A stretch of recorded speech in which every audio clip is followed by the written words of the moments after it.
Bonjour à tous et bienvenue dans ce film dans lequel je vais vous expliquer pourquoi Bativigie est un outil indispensable en matière de lutte contre le travail illégal. Vous dire que Bativigie n'est rien d'autre qu'une application serait, comment dire, très réducteur et totalement faux. Et oui, derrière ce smartphone, sachez qu'il y a bien plus qu'une plateforme permettant d'effectuer des contrôles. Mais vous allez comprendre. Et pour bien comprendre les enjeux de Bativigie, pourquoi ne pas commencer par une petite devinette? Quel est le point commun entre la loi Savary de 2014 et les lois Macron et El Khomri promulguées en 2016? Eh bien, il s'agit de 3 lois qui viennent compléter et renforcer la réglementation en matière de lutte contre le travail illégal. Vous l'aurez compris, la législation étant en perpétuelle évolution, il est donc indispensable que les contrôleurs puissent avoir à leur disposition un outil fiable, adapté et facile d'utilisation. Mais puisque nous parlons de l'aspect législatif, pourquoi ne pas faire ensemble un bref rappel de ce que nous dit la loi? Vous êtes prêts? Alors allons-y.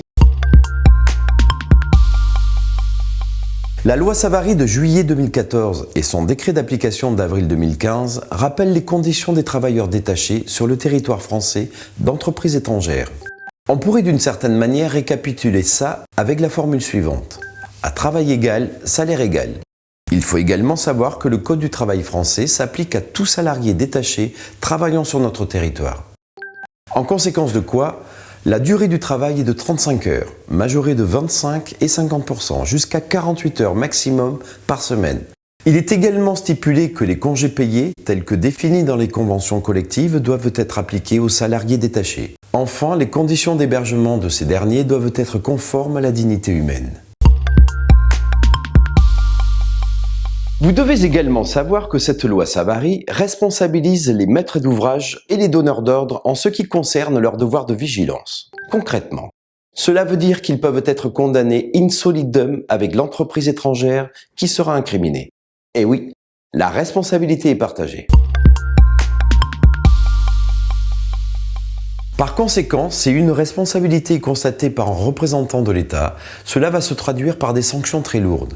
Un chantier peut être ainsi arrêté pendant une période de 2 à 3 mois, avec à la clé des conséquences financières très lourdes pour le maître d'ouvrage. Des arrêts de chantier ordonnés par les préfets qui sont d'ailleurs de plus en plus fréquents. Un maître d'ouvrage donneur d'ordre peut également perdre certaines aides publiques et ne plus pouvoir alors participer à des consultations organisées par les collectivités. Un maître d'ouvrage enfin qui peut se retrouver inscrit sur une liste noire du gouvernement avec toutes les implications que je vous laisse imaginer pour lui en matière d'image de marque. Et comme si cela ne suffisait pas, 2 lois sont venues compléter la loi Savary en 2016.